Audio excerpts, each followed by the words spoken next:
Hey, hello guys, it's How to Tech Simplified, and in this easy tutorial I will be showing you how to actually add different payment methods to Uber Eats. Now it's a very easy process, let's get straight into it.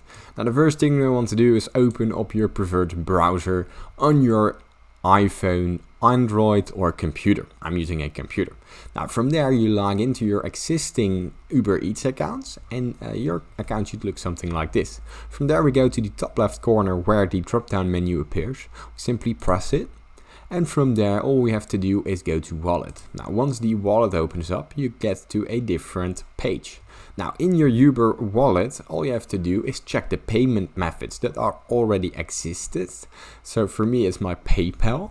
If you want to add other payment methods, all you have to do is go below that and add payment method. Now from here you can see you can add a spend and a receive account. Now let's say we want a spend account to order food, simply press spend and here you can select the payment method that you want. If you want a credit card or debit card you can simply press it, or if you want to pay with Ideal for example, it will take you to the Ideal. Now that's it. If you still get any questions, leave them in the comments down below and I will try my very best to help you. If this video has helped you, please leave a like and subscribe. It helps me out a lot, but most importantly, thank you for watching.